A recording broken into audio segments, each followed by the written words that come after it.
Assalamualaikum warahmatullahi wabarakatuh. Halo teman-teman, pada video kali ini saya akan membahas persediaan dalam akuntansi. Materi ini penting karena persediaan sangat berpengaruh pada laba perusahaan dan laporan keuangan. Yuk, mari kita bahas. Jadi, sebelum kita masuk ke dalam inti materi, di sini ada 7 tujuan pembelajaran. Yang pertama yaitu tujuan pertama menjelaskan pentingnya pengendalian dalam persediaan.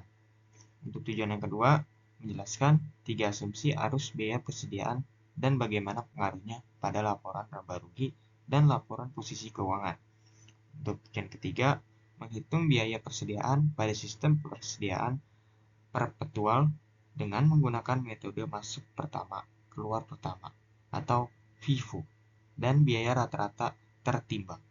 Untuk tujuan yang keempat, menghitung biaya persediaan pada sistem persediaan periodik dengan menggunakan metode FIFO dan biaya rata-rata tertimbang.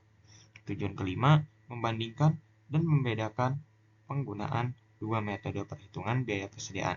Tujuan keenam, menjelaskan dan memberi ilustrasi mengenai laporan persediaan di laporan keuangan.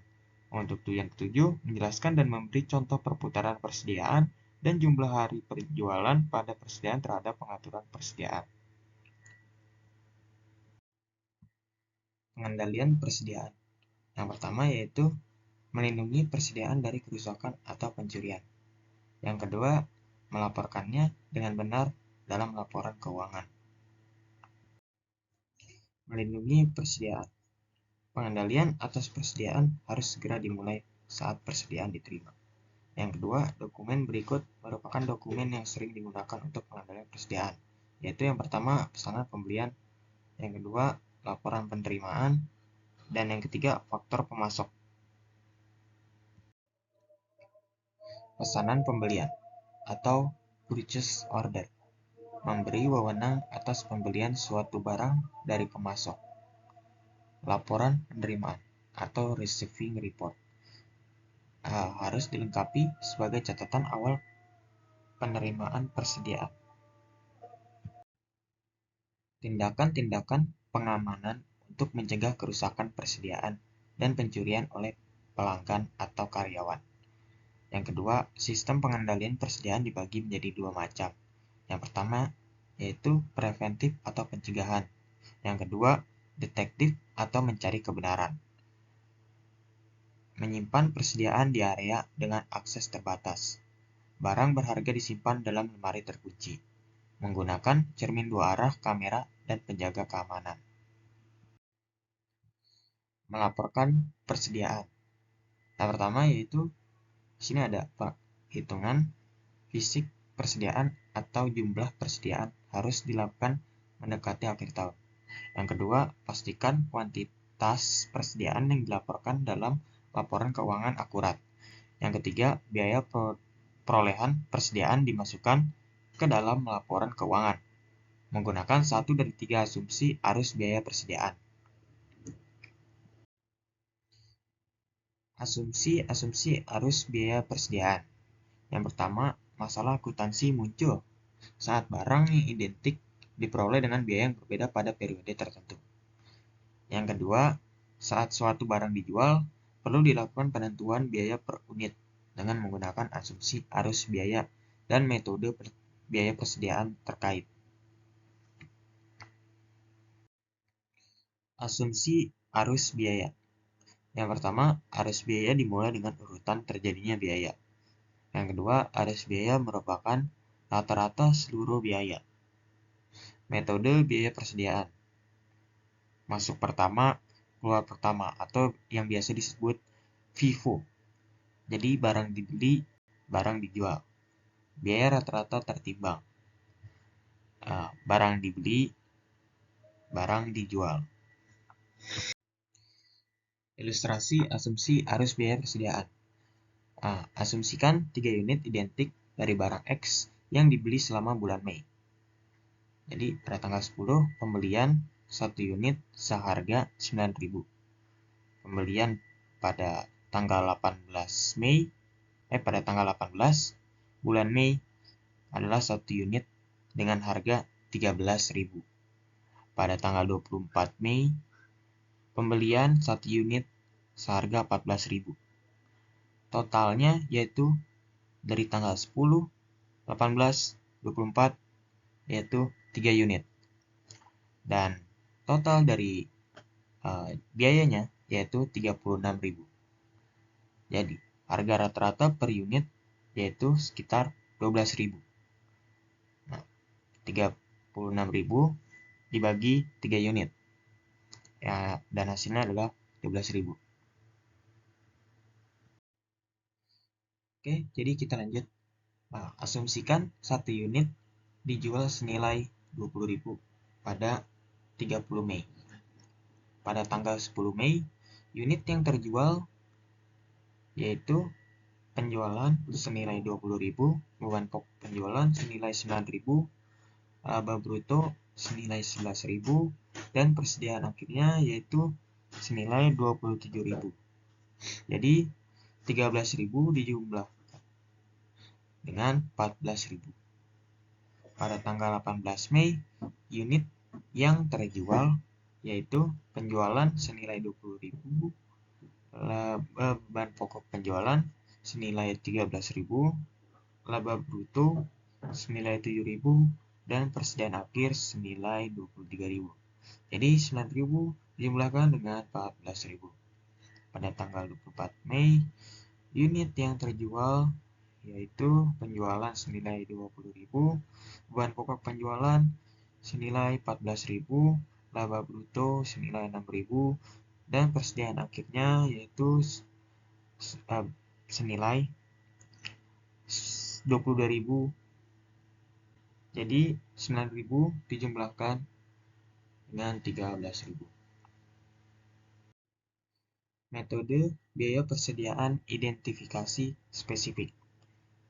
Yang pertama, unit yang terjual dikenali dengan pembelian tertentu atau yang disebut spesifik.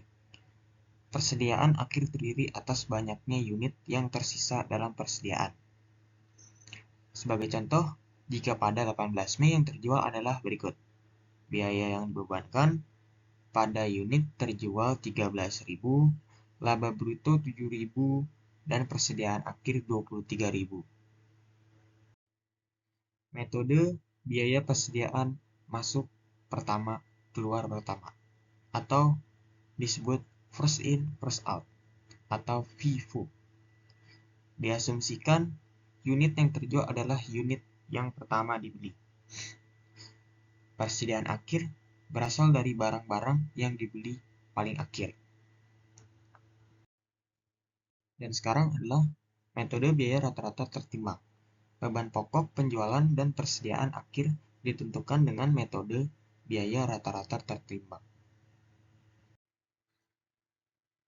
Pada pencatatan metode biaya persediaan, yaitu yang pertama menggunakan metode FIFO. Laporan laba rugi, penjualan senilai 20.000, beban pokok penjualan yaitu senilai 9.000. Diambil dari tanggal 10 Mei. Laba brutonya yaitu 11.000. Jadi 20.000 dikurang 9.000 yaitu hasilnya adalah 11.000. Pada laporan posisi keuangannya yaitu persediaannya senilai 27.000. Dijumlahkan pada tanggal 18 Mei dengan 24 Mei. Senilai 13.000 dijumlahkan dengan 14.000. Hasilnya adalah 27.000. Yang kedua yaitu menggunakan metode biaya rata-rata tertimbang. Biaya rata-rata tertimbang 9.000 yaitu dari tanggal 10 Mei, 13.000 yaitu dari tanggal 18 Mei, 14.000 yaitu dari tanggal 24 Mei.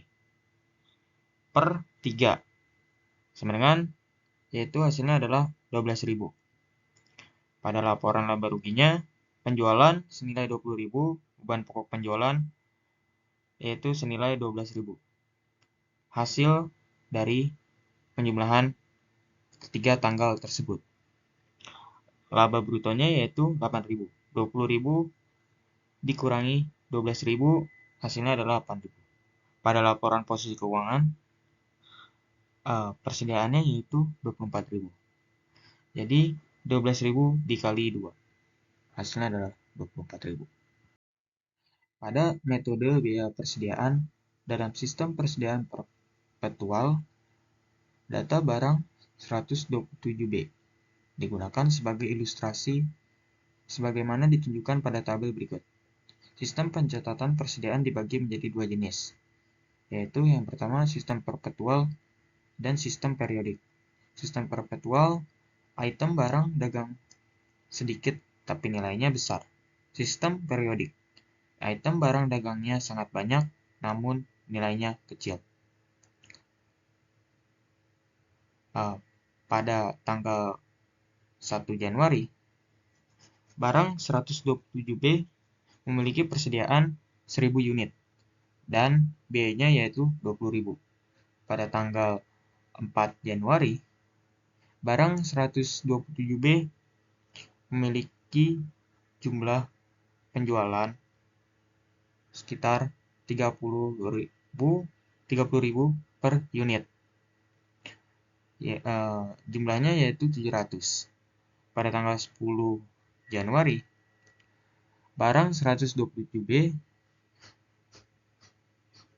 pembeliannya yaitu 500 unit. Pada tanggal 22 Januari, barang 127B penjualannya yaitu 30.000 per unit dan jumlahnya yaitu 360.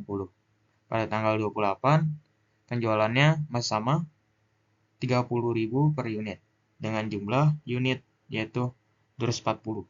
Pada tanggal 30 Januari, barang 127B pembeliannya yaitu 600 unit dengan biaya 23.300.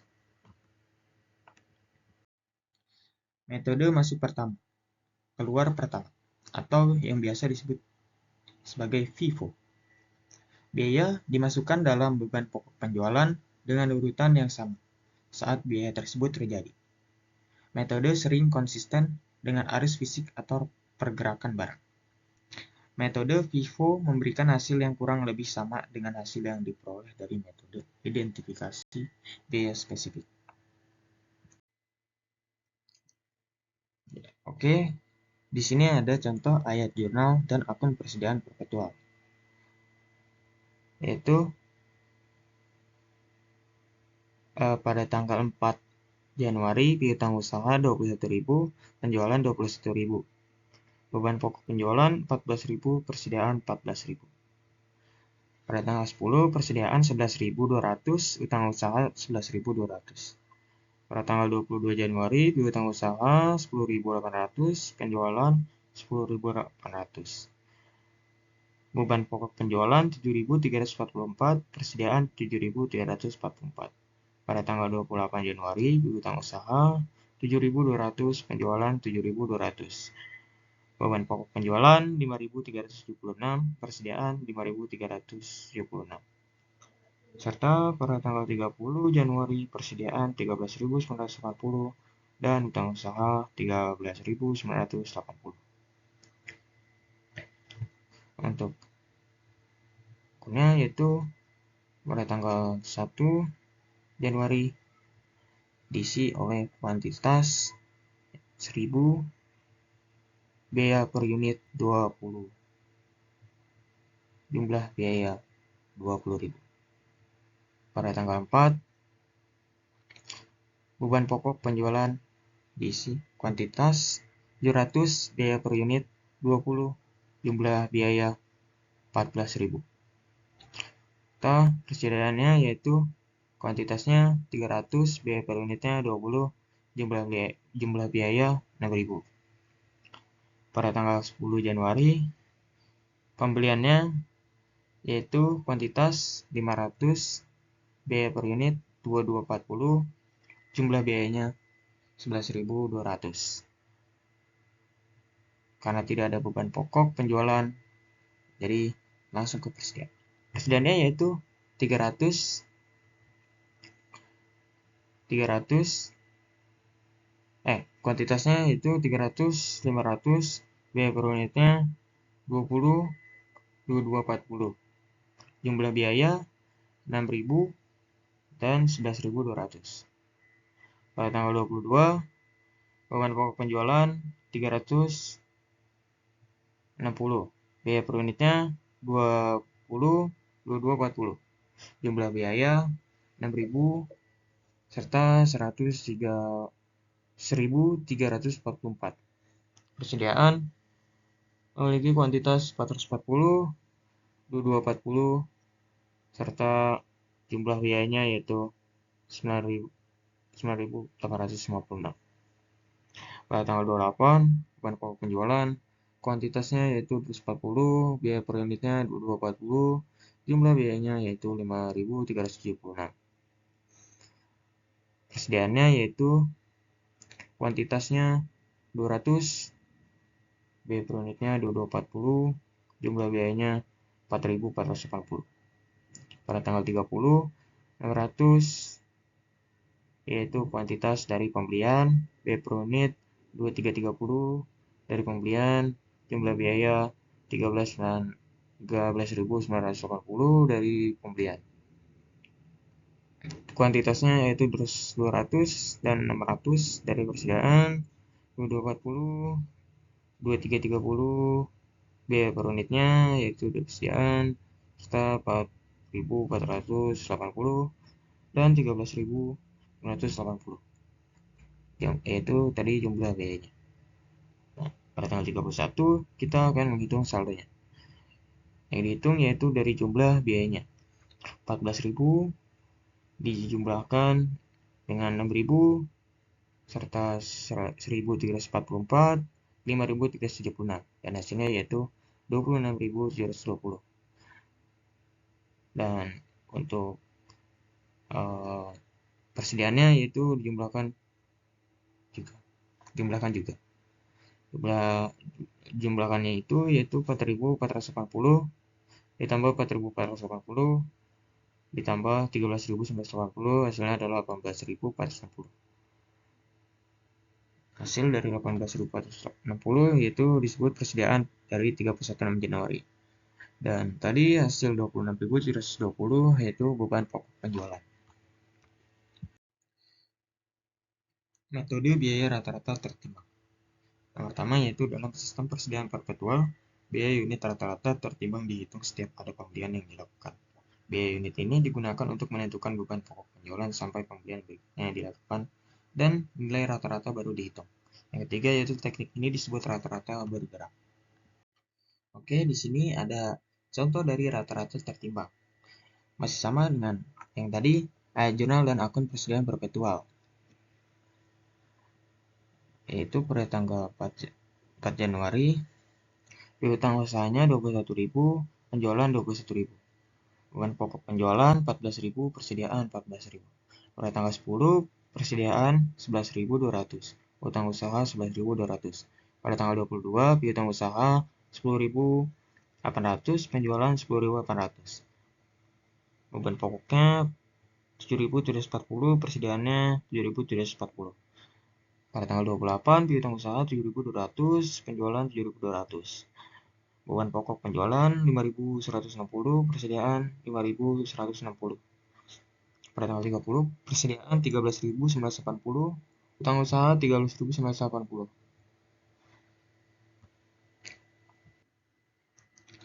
Pada tanggal 1 Januari, persediaan memiliki kuantitas 1.000, biaya per unit 20, jumlah biayanya 20.000. Pada tanggal 4, beban pokok penjualan memiliki kuantitas 700, biaya per unitnya 20, jumlah biaya 14.000. Serta persediaan kuantitasnya yaitu 300, biaya per unitnya 20, jumlah biaya 6.000. Pada tanggal 10, memiliki pembelian. Kuantitasnya yaitu 500, biaya per unitnya 2240, jumlah biayanya yaitu 11.200. Memiliki persediaan juga. Kuantitasnya yaitu 800, biaya per unitnya 2150, jumlah biayanya 17.200. Pada tanggal 22, beban pokok penjualan memiliki kuantitas 360, biaya per unit 2150, jumlah biaya 2340. Persediaannya yaitu kuantitasnya 440, biaya per unitnya 2150, jumlah biayanya 9.460. Pada tanggal 28, beban pokok penjualan kuantitasnya 240, biaya per unit 2150, jumlah biayanya 5.160. Persediaannya yaitu kuantitas 200, biaya per unit 2150, jumlah biaya 4.300. Pada tanggal 30, memiliki pembelian kuantitasnya yaitu 600, biaya per unit 2330, jumlah biayanya 13.980. Persediaannya kuantitas dari persediaan yaitu 800, biaya per unit dari persediaan 2285, jumlah biaya dari persediaan 18.280. Saldonya yaitu jumlah biaya 14.000, 7.740, 5.160 dijumlahkan, dan hasilnya yaitu 26.900. Untuk persediaan, jumlah biayanya juga dijumlahkan, yaitu 18.280, hasilnya adalah 18.240. 26.900 yaitu beban pokok penjualan, 18.280 yaitu persediaan pada tanggal 31 Januari. Metode biaya persediaan dalam sistem persediaan periodik. Yang pertama, hanya mendapatkan yang dicatat setiap kali terjadi penjualan.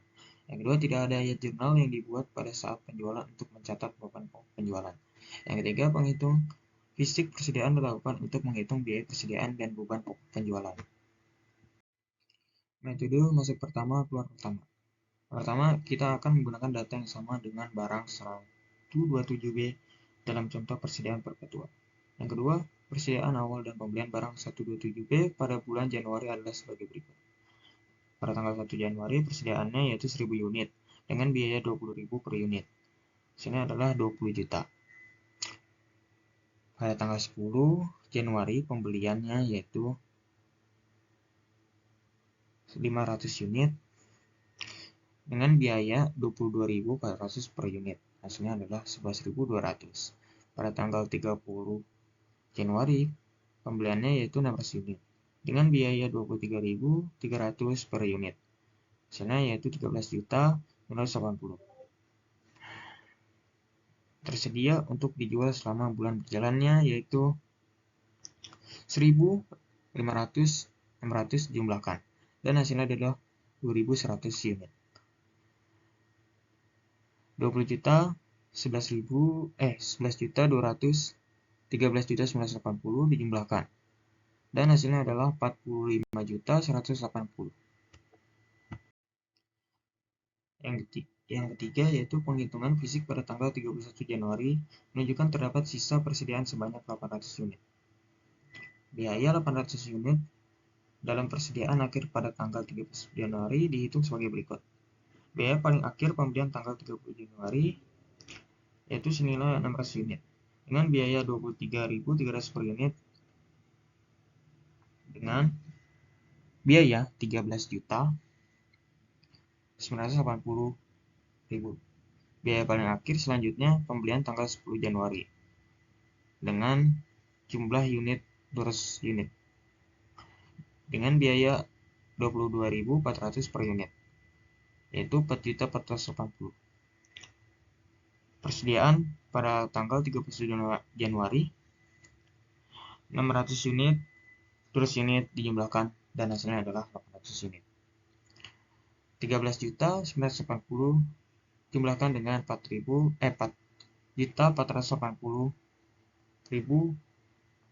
hasilnya yaitu 18.640.000. Untuk yang kelima yaitu beban pokok penjualan sebesar 26.720 seperti itu ditunjukkan berikut ini. Persediaan awalnya 1 Januari 20 juta. Pembelian 11.200 dijumlahkan 13.980.000 Hasilnya yaitu 25.180.000. Biaya barang tersedia untuk dijual di bulan Januari yaitu senilai 45.180.000. Jadi 45 juta hasil dari 20 juta ditambah dengan 25.180.000. Persediaan akhirnya yaitu 13 Januari senilai 18.460.000. Beban pokok penjualan yaitu 26.720.000. Oke, di sini ada arus biaya FIFO pembelian pada tanggal 1 Januari 1000 unit dengan harga 20.000. Yaitu barang tersedia untuk dijualnya nilai 20 juta. 1000 unit beban pokok penjualan 20 juta. Pada tanggal 10 Januari 500 unit dengan harga 22.400. Barang tersedia untuk dijual senilai 11.200. 300 unit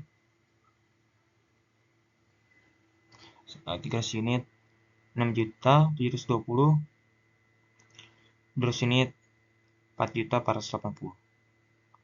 20 juta dijumlahkan dengan 6.720, hasilnya adalah 26.720.000. Pada tanggal 30 Januari 600 unit dengan nilai 23.300. Barang tersedia untuk dijual 13.980. 600 unit persediaannya yaitu 13.980.000. Jumlahkan yaitu hasilnya adalah 18.160.000. Barang tersedia untuk dijualnya dijumlahkan dari tanggal 1 hingga tanggal 30 Januari. Hasilnya adalah 40.180.000. Metode biaya rata-rata tertimbang. Yang pertama, biaya unit rata-rata tertimbang dihitung dengan cara berikut. Biaya rata-rata tertimbang sama dengan total biaya unit yang tersedia untuk dijual per unit tersedia untuk dijual. Data barang 127 B akan digunakan sebagai berikut. Biaya unit rata-rata tertimbang sama dengan total biaya unit tersedia untuk dijual per unit tersedia untuk dijual. 45.180.000 per 2.100 unit. Hasilnya yaitu 21.510.000 per unit atau dibulatkan. Biaya pada persediaan akhir 31 Januari adalah sebagai berikut. Persediaan awal 1 Januari 20 juta, pembeliannya 11.200 ditambah 13.180.000. Hasilnya yaitu 25.180.000. Biaya barang tersedia untuk dijual di bulan Januari senilai 45.180.000. Hasil dari penjumlahan 20 juta dan 25 juta. Persediaan akhir 31 Januari 17.208.000. Beban pokok penjualan 20.972.000.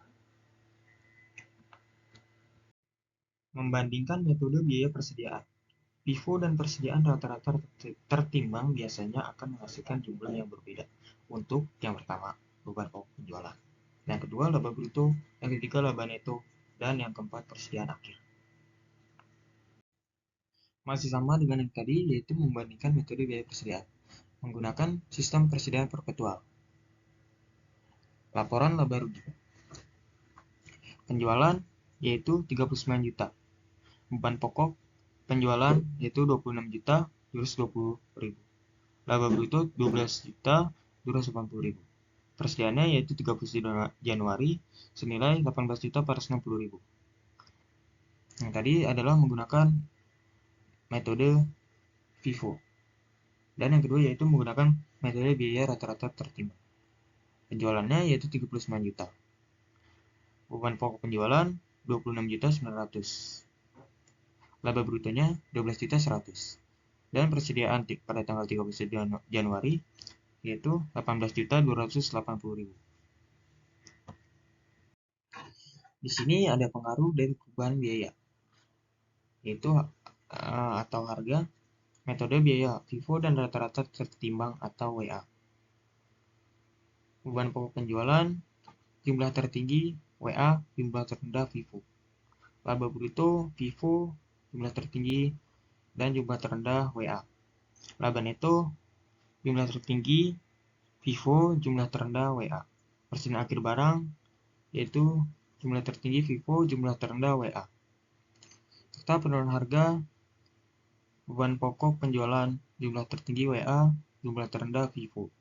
Laba bruto, jumlah tertinggi WA, jumlah terendah FIFO, dan seterusnya. Jumlah tertinggi juga.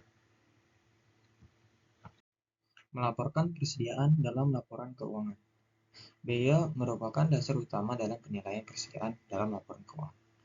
Persediaan dinilai berdasarkan pertimbangan lain selain biaya dalam kasus berikut. Yang pertama, biaya pergantian barang dalam persediaan berada di bawah biaya yang dicatat. Yang kedua, persediaan tidak dapat dijual pada harga penjualan normal yang disebabkan oleh kondisi barang yang cacat, perubahan mode, rusak, usang, atau sebab lainnya. Penilaian pada nilai yang lebih rendah antara biaya atau pasar.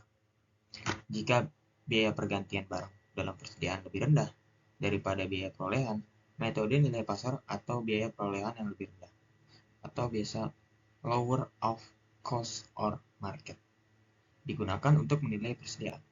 Nilai pasar yang dimaksud adalah nilai realisasi neto atau net realizable value dari persediaan tersebut. Nilai realisasi neto ditentukan sebagai berikut. Nilai realisasi neto sama dengan perkiraan harga jual sama dengan biaya langsung atas pelepasan. Biaya langsung atas pelepasan mencakup beban penjualan seperti iklan khusus atau komisi penjualan. Asumsikan data berikut tentang persediaan yang rusak. Biaya awal senilai 1 juta. Perkiraan harga jualnya yaitu 800.000. Perkiraan beban penjualan 150.000. Dalam penerapan LCM, nilai pasar dari persediaan adalah 650.000. Dihitung sebagai berikut. Nilai pasar atau nilai realisasi neto sama dengan 800.000 dikurang 150.000, hasilnya yaitu 650.000. Jadi persediaan akan dinilai sebesar 650.000, yang mana lebih rendah dari biaya perolehannya sebesar 1 juta, dan nilai pasarnya adalah 650.000. Metode LCM dapat diterapkan dengan salah satu dari 3 cara: biaya harga pasar, dan penurunan apapun dapat ditentukan untuk hal-hal berikut. Yang pertama, setiap barang dalam persediaan. Yang kedua, kelas atau kategori utama dalam persediaan. Yang ketiga, persediaan secara keseluruhan. Barang A atau 100 unit memiliki HP 5 juta, harga pengganti 4 juta. Taksiran harga jual barang A senilai 6 juta. Biaya penjualan senilai 500.000. Margin labanya diperkirakan 10%. Berapa nilai persediaan yang seharusnya disajikan di LPK? Jawaban: batas atas sama dengan harga jual kurang BP sama dengan 5.500.000. Batas bawah BA dikurang ML 5.500.000 dikurang 600.000. Hasilnya yaitu 4.900.000. Harga pasar 4.900.000. PCM-nya 4 sama dengan 4.900.000. Selisihnya yaitu beda 100.000. Penyesuaian kerugian atas penilaian persediaan. Itu persediaan. Persediaan di laporan posisi keuangan. Persediaan biasanya disajikan di bagian aset lancar dalam laporan posisi keuangan. Hal-hal berikut juga dilaporkan. Yang pertama, metode untuk menghitung biaya persediaan. Yang kedua, metode penilaian persediaan, biaya atau nilai pasar atau biaya yang lebih rendah. Oke, di sini ada contoh dari laporan posisi keuangan kedai kopi pada tanggal 31 Desember 2016. Aset lancar, yaitu ada kas dan setara kas senilai 235 juta. Investasi perdagangan senilai 420 juta. Ditambah penyisian penilaian untuk investasi perdagangan senilai 45 juta. Dijumlahkan hasilnya adalah 465 juta. Piutang usaha 305 juta dikurangi penyisian piutang usaha senilai 12.300.000. Dan hasilnya adalah 292.700.000. Persediaan nilai yang lebih rendah biaya. Metode FIFO atau nilai pasar 120 juta.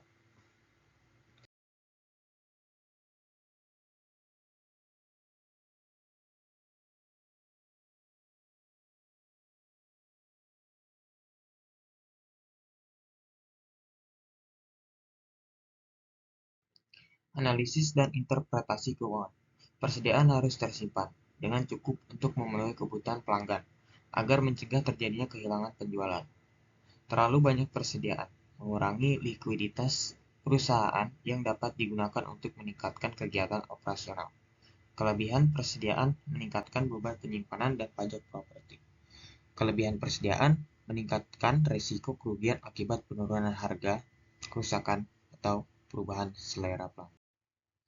Perputaran persediaan mengukur hubungan antara volume barang terjual dan jumlah persediaan yang dimiliki selama periode tertentu. Semakin besar perputaran persediaan, maka pengelolaan persediaan semakin efisien dan efektif. Perputaran persediaan sama dengan beban pokok penjualan per persediaan rata-rata.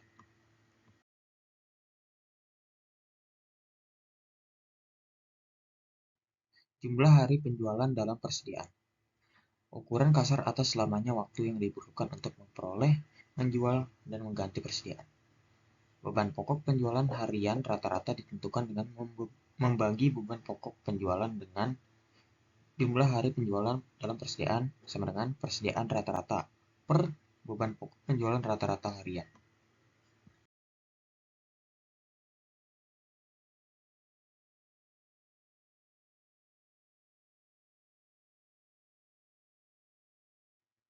Lampiran memperkirakan biaya persediaan.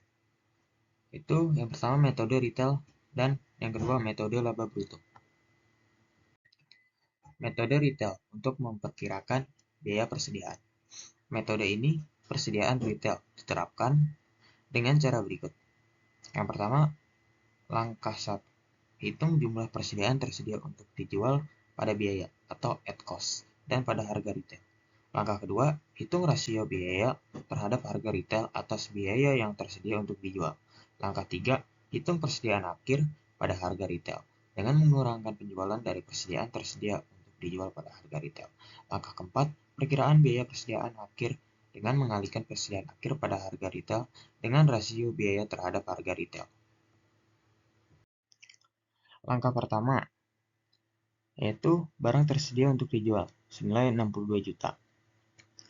Langkah kedua, 5.